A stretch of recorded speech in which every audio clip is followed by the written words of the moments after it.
Bienvenida, Clara Mercedes. Bienvenido, Johnny Ramírez, ¿cómo estás? Pues yo estoy tan contento de estar contigo aquí, emocionado, porque estaremos hablando, Clara Mercedes. El descanso, las relaciones y la salud. Tres tópicos tan interesantes y necesarios. Y lo vamos a ver desde la perspectiva bíblica, basada en los textos que esta semana la lección nos ha traído. ¿Nos diriges en oración para Oremos. comenzar? Gracias te damos, Padre Santo, por tus bendiciones, porque tú nos permites descansar. Tú, Señor, nos has proporcionado con relaciones que nos ayuden en nuestro crecimiento espiritual y existencial. Gracias, Señor, porque tú nos das salud para poder descansar y poder tener relaciones contigo, con el universo y con todos los seres humanos. En el nombre de Jesús te pedimos estas bendiciones y te agradecemos. Amén. Amén. Clara, lo primero que hemos de entender cuando pensamos en esta lección y en este tema es que al hablar de relaciones, estamos hablando de cómo un ser humano trata a otro ser humano. Es bien fácil decir, Clara Mercedes Jorge Tejada, ama a tu prójimo. Esa es una declaración fácil de decirla. Facilito. Es mucho más difícil decir, perdona lo que te hizo tu hermanita el 25 de diciembre de 1995, cuando te sacó la lengua y te ridiculizó en público, cosa que no ha sucedido con ninguna de tus hermanitas. Es mejor usar ejemplos específicos y no ejemplos universales, porque es muy difícil poder entender los ejemplos universales. Por eso debemos ir a lo específico, como esta experiencia que Johnny contó, que es algo que ha imaginado. Y aquí vamos a hablar de un personaje que trae ejemplos específicos. ¿De quién es que vamos a estar hablando, Clara? Vamos a hablar de José. A mí me encanta ese nombre. Tú sabes, Johnny, que yo tengo un tío. Bueno, ahora está descansando en el Señor José. Pero todavía lo tienes, el Sí, tío. Él tío está, José la Tejada. memoria, en la memoria del Señor está cada momento de su vida. Claro, allá está con el Señor. Esperando la resurrección. Así es. Leamos. José ya no podía contenerse más delante de todos los que estaban en su presencia y gritó: ¡que salgan todos de mi presencia! Detengámonos ahí, Clara Mercedes. Okay. Nota primero qué está caracterizando esta descripción. José ya no podía contenerse. ¿Qué quiere decir eso de que no se podía contener? ¿Qué es lo que no podía contener? Lo que él sentía en su corazón. Ah, lo dijiste. Sus sentimientos. Sus sentimientos. Generalmente visualizamos que los principios y los sentimientos no tienen nada que ver el uno con el otro y que debemos dejarnos llevar por principios. Y no por sentimientos. Sin embargo, la teoría cognitiva y la investigación de laboratorio y de los conocimientos más avanzados que tenemos de la forma que funciona la estructura del cerebro nos indican que cuando hablamos de un principio, en realidad estamos hablando de un sentimiento que lo promueve. Es decir, no se puede pensar en principios sin pensar en sentimientos. Y aquí el sentimiento que hizo gritar a José, sentía que ya lo estaban abarcando mucho, lo estaban rodeando mucho. Él quería tener libertad, quería tener tranquilidad. Bueno, vamos a leer para aprender un poquito más. Sigue leyendo. ¿Qué gritó él? Que salgan todos de mi presencia. Y a los que está sacando son a todos sus empleados, que son egipcios. Sigue. Nadie quedó con él cuando se dio a conocer a sus hermanos. Entonces se puso a llorar a gritos. Johnny, no fue un lloro, fue a gritos. Y lo oyeron los egipcios y fue oído también en la casa del faraón. Así que ¿Qué tú piensas ahora de los sentimientos? ¿Cuál era el sentimiento que estaba guiando toda esta expresión de tantos gritos? Johnny, era... Imagínate que tú has estado separada de tus 5 hermanos y hermanas, 3 hermanas y 2 hermanos. Y que me hayan vendido y que te para hayan esclava. vendido, y ahora estás frente a ellos y tú estás en poder Y tú, son ellos los que están en necesidad. ajá, entonces, ¿qué sentimiento sería? ¿Qué sentimiento? Un sentimiento de sentimientos encontrados como, mira, me vendieron. Al mismo tiempo, qué alegría Entonces, que estoy mira, con me ustedes. vendieron, es un sentimiento, ¿cómo se llama? Enojo, ira, ¿cuál sería? Dale. Las dos juntas, enojo e ira. Y entonces, el deseo de verlos a ellos y de estar con ellos, porque nota que lo que él hizo fue unirse a él. Vamos a leer un poquito más para que tú veas qué fue lo que sucedió después. Él no podía contenerse. Gritó. Y no un grito cualquiera. Dice que gritó tan fuerte que lo escucharon diferentes personas en diferentes lugares, de tan duro que gritó, sus sentimientos, su dolor y al mismo tiempo su alegría fue que causó esos gritos tan fuertes. Se dio a conocer a sus hermanos y se puso a llorar a gritos. José dijo a sus hermanos, yo soy José. ¿Vive aún mi padre? Imagínate, él todavía no podía preguntar si el padre vivía porque no se había dado a conocer quién era él. Mira tú, ¿qué es lo que tú tendrías en tu corazón si tú quieres saber si tus padres están vivos? Eran sentimientos muy fuertes. Muy fuertes. Y todo esto que estamos haciendo, enfatizando los sentimientos, Clara, es porque queremos mostrar cómo la Biblia promueve la expresión de los sentimientos como parte, número 1, normal, número 2, necesaria y número 3, central. Está en el centro de cómo manifestar nuestro trato el uno al otro. Pero la mayor parte de la gente no le quiere dar nombre a los sentimientos, no los quiere expresar. ¿Tuvo José problemas expresando sus sentimientos? Al principio sí, él estaba conteniéndose. Pero era su plan, mucho. era su plan. Era su plan porque él quería saber si sus hermanos todavía seguían siendo tan tremendos y tan egoístas como eran cuando lo vendieron a él como esclavo. ¿Recuerdan? Cuando niño. Y entonces cuando estaba jovencito, y él quería conocer sus sentimientos y su vida antes de él darse a conocer como su hermano. Sigamos leyendo la historia. José dijo a sus hermanos, yo soy José. ¿Vive aún mi padre? Sus hermanos no pudieron responderle porque estaban aterrados delante de él. Entonces José dijo a sus hermanos, acérquense a mí, por favor. Ellos se acercaron y él les dijo, yo soy José, su hermano, al que vendieron para Egipto. ¿Viste? Ahí agregó el título, al que ustedes vendieron. Ahora pues, no se entristezcan ni les pese el haberme vendido acá, porque para preservación de vida me ha enviado Dios delante de ustedes. Mira lo que está ocurriendo. Pero antes de hacer el análisis, volvamos a conversar un poquito más. Notemos que lo que yo estaba diciendo de la expresión de los sentimientos es central en la historia.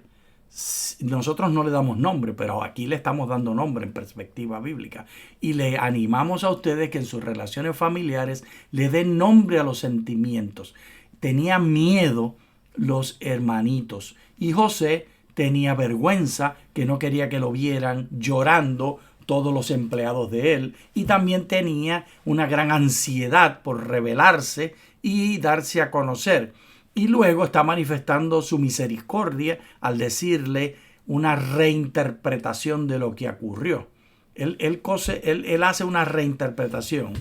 Leamos acerca de esa reinterpretación. La historia que nos decidimos contar al relatar los elementos del pasado, Eso es salud mental, Clara. La salud mental es la historia que decidimos contar al relatar los eventos del pasado. Nosotros decidimos qué contar y qué no contar. Y mira tú los contrastes. ¿Cuál es el punto 1? 1. Ahora pues, Nosotros controlamos la historia. Es una manera común de nosotros introducir que vamos a contar nuestra experiencia como nosotros la vivimos. 2. Dele nombre a los sentimientos. Entristezcan. No se entristezcan. Él está para poder reparar las relaciones para la salud mental. Lo primero que hace José es darle nombre a lo que ellos están sintiendo para darles la solución. Número 3. Nombre lo malo, el haberme vendido. Dele nombre y diga usted lo que sucedió, pero no se va a quedar en eso. Sigue el número 4. Reinterprete para preservación de vida. Y número 5. Reinterprete, me ha enviado Dios ustedes. Entonces, lo que está haciendo el hermano José es diciendo, ustedes piensan que la historia es, y por eso están entristecidos y con miedo, que ustedes me vendieron y me negaron. Esa no es la historia. La historia es, Dios hizo esto. Pero, Clara, ¿ellos lo vendieron o no lo vendieron? Lo vendieron. Pues claro que sí. Y él les lloró y le pidió, no me vendan. Y ellos lo vendieron. Y él no negó lo que ocurrió, pero lo reinterpretó. Exactamente. Y esa es la capacidad que tenemos todos, Clara Mercedes. Aquí te lo doy, Clara, tómalo en las manitas. Reinterpretar cualquier cosa que haya sucedido, procurar reinterpretarla para vida. ¿Puede Dios reinterpretar cualquier historia negativa? Claro. ¿Estás segura? Claro. ¿Habrá algo que te pueda hacer alguien que sea tan malo que siempre va a ser malo? Claro que no. Romanos 8:28. Lo que aman a Dios, todas las cosas le ayudan a bien y Dios va a transformar. Ese mismo texto, Clara. Romanos 8:28. Es la herramienta para reinterpretación. Exactamente. Ver la perspectiva de Dios. ¿Sabes que aprendí esta semana acerca de la paradoja de medir la costa?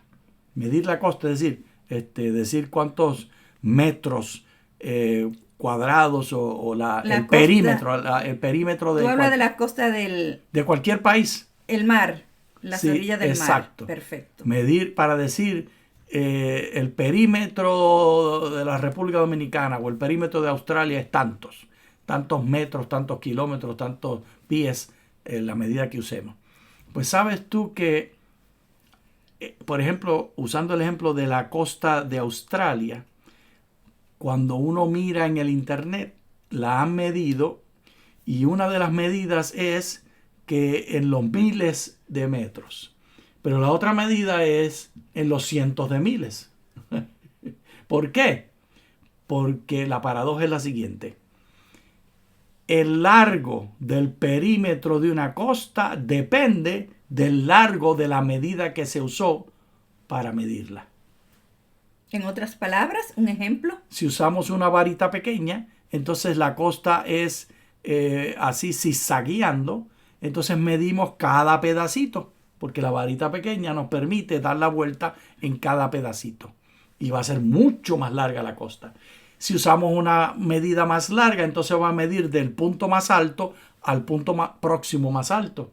Y se disminuye grandemente el perímetro. Es como la regla de matemática que dice, la distancia más corta entre dos puntos es la línea recta que los une. Gracias. Cuando usamos una medida más amplia, usamos la distancia entre dos puntos. Pero cuando es pequeña, los puntos están más cercanos. Diferente. Y se puede medir mucho más. Sí. La realidad que estamos enfatizando está en la historia. Sigamos leyendo. Ya han transcurrido 2 años de hambre en medio de la tierra y todavía quedan 5 años en que no habrá ni siembra ni siega. Pero Dios me ha enviado delante de ustedes para preservarles prosperidad, posteridad en la tierra y para darles vida mediante una gran liberación.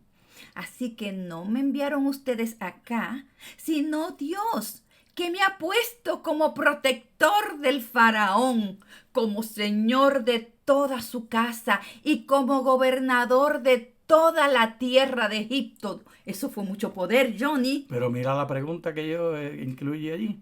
¿Acaso no era José un esclavo, prisionero, asignado a servicio de Faraón?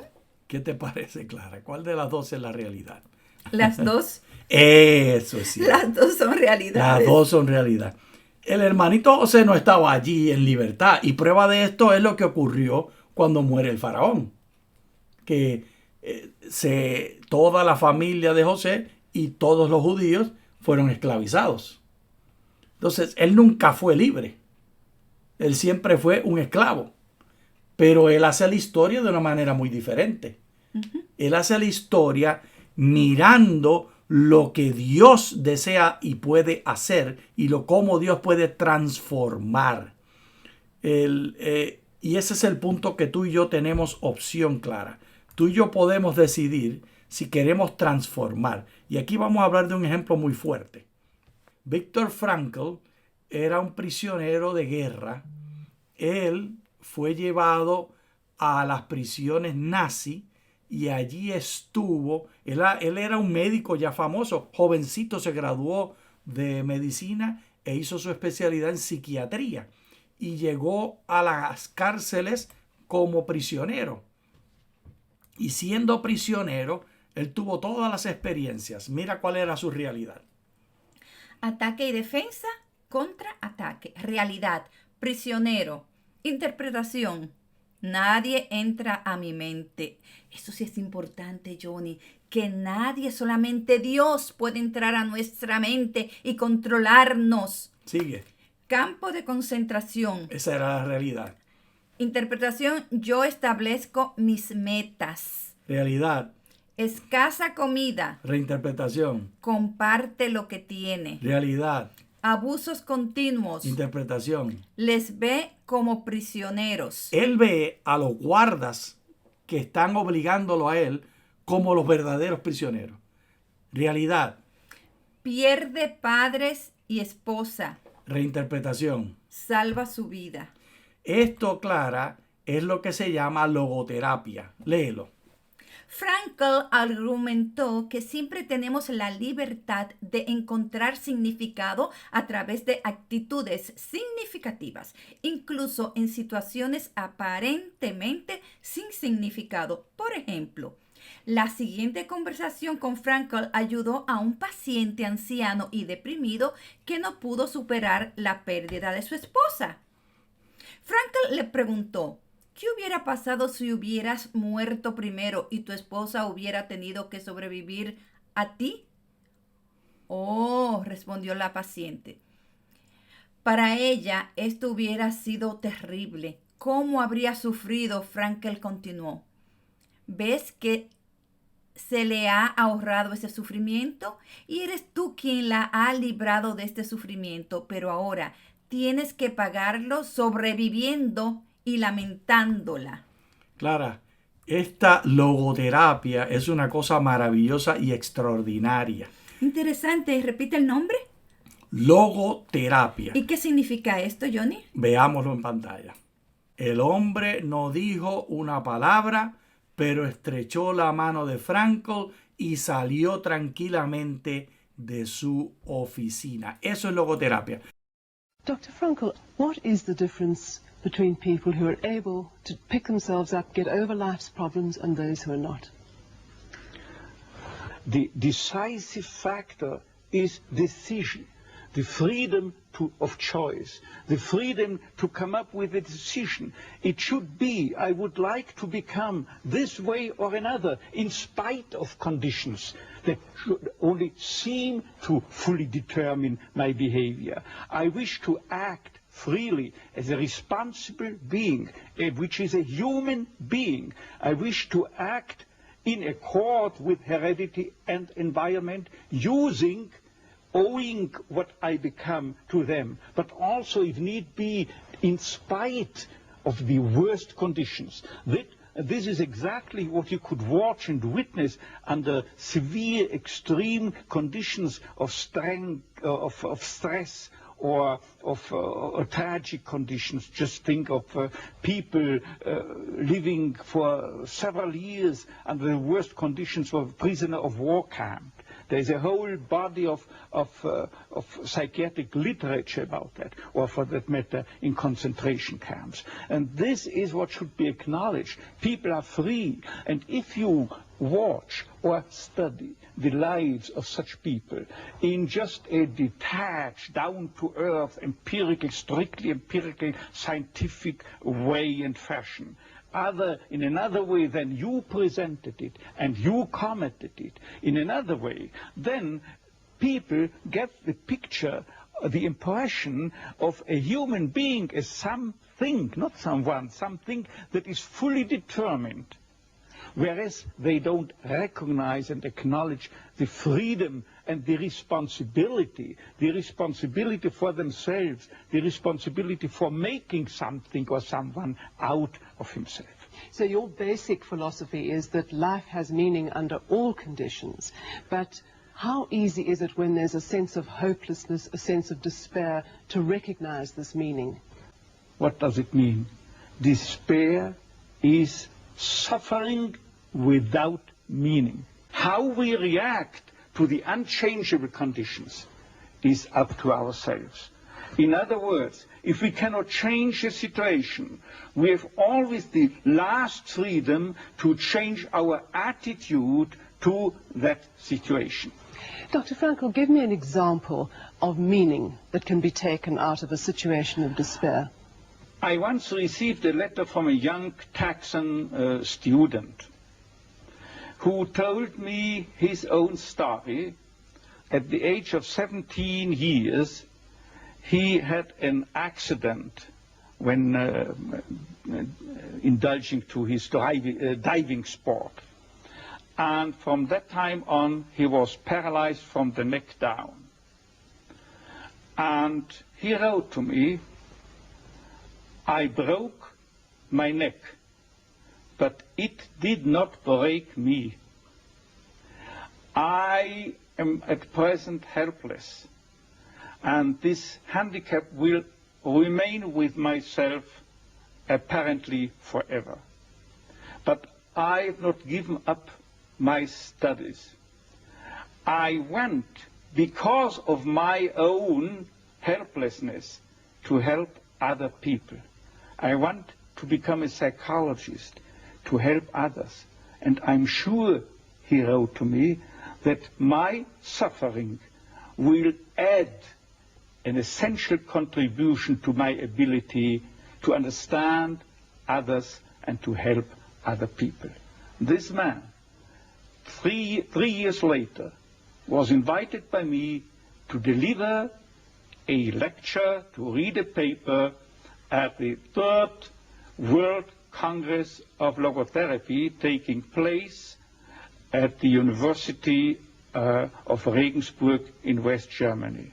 He was brought in and with his wheelchair by a plane from Texas to West Germany and delivered a lecture under the title, "The Defiant Power of the Human Spirit." The last sentence read, "I know that this is true because that man was me." Esto es logoterapia. ¿Vas a seguirlo? La invitación de Dios para ti es que tú puedes reinterpretar todo bajo la mirada del Espíritu. Dios te dio la capacidad de reinterpretación.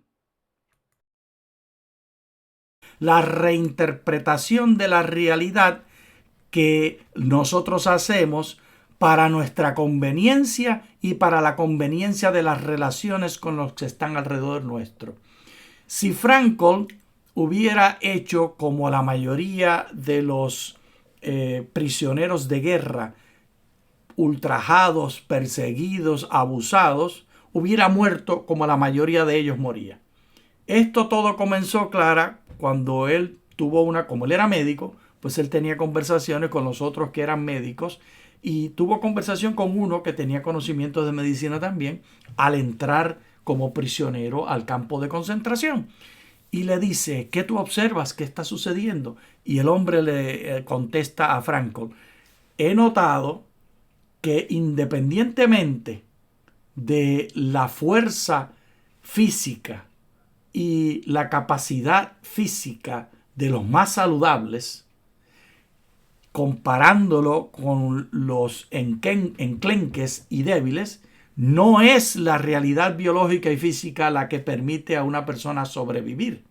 Lo que permite sobrevivir es encontrar valor e importancia al sentido de lo que está ocurriendo. ¡Ay, qué interesante! La reinterpretación que ocurría en el cerebro, le dijeron a Frankl, este médico, era lo que permitía que alguien sobreviviera o que alguien no sobreviviera. Vamos a pantalla a ver de nuevo qué quería decir esto. Yo decido, ese es el número 1, Johnny, yo decido cuál es la realidad. Amén, qué privilegio nos ha dado Dios que podamos decidir cuál es nuestra realidad. Número 2, el sentido de la vida es mío. 3, servir a los demás es el centro. 4, nadie puede entrar a mi mente a menos que yo le permita. Wow. Eso está poderosísimo. Y esto fue exactamente lo que hizo el hermanito Viktor Frankl. Él le dio sentido a la vida trayendo una reinterpretación a esa realidad terrible que estaba experimentando Clara Mercedes. Y esto es exactamente lo que hace también José. Entonces, cuando nosotros pensamos en nuestra vida y en la importancia de las relaciones humanas, no estamos hablando de consagración, algo espiritual. Si tú estás consagrado, te vas a llevar bien con la gente y siempre te van a hacer bien. Y te vas para el cielo. Eso no es Clara. Lo que estamos hablando es lo que Viktor Frankl habló y lo que el hermanito José practicó. José, mira, volviendo a recordar, José reinterpretó. Se hizo protector de Faraón, se hizo señor de toda su casa. Vamos a leerlo otra vez. Así que no me enviaron ustedes acá, sino Dios que me ha puesto como 1, protector del Faraón. 2, como señor de toda su casa. 3, y como gobernador de toda la tierra de Egipto. Sí. Sin embargo, él siempre fue un esclavo prisionero asignado al faraón. Y Viktor Frankl no era otra cosa sino un prisionero de guerra. Sin embargo, él reinterpretó lo que esto Mira, era. Johnny, deja esta foto. Miren qué situación más difícil tenía él y cómo él pudo reinterpretar y en su mente ver lo positivo estando en esa situación. Imagínense cuántas cosas maravillosas podemos hacer nosotros con la vida que estamos llevando hoy en día, que mucho mejor que lo que Viktor Frankl. Sin embargo, vivió. nosotros nos ahogamos en un vasito de agua. Sí. ¡Ay, mi esposo me hizo daño! ¡Mi esposo! Mi esposa me hizo daño! Si se consagrara a Dios. Y pensamos que la consagración quiere decir que siempre nos va a ir bien. Pero ni a Viktor Frankl ni a José siempre le fue bien. Exactamente. El regalo que le tenemos a ustedes, vamos a dárselo Clara, es la reinterpretación, como Romanos 8:28 ¿Ya la tomaron? recomienda, que ustedes vean el propósito que puede ser reinterpretado. Y ni siquiera tiene que ser obvio. Y ni siquiera tiene que ser universal. Muchas gracias. Muchas gracias. Bendiciones. Bendiciones.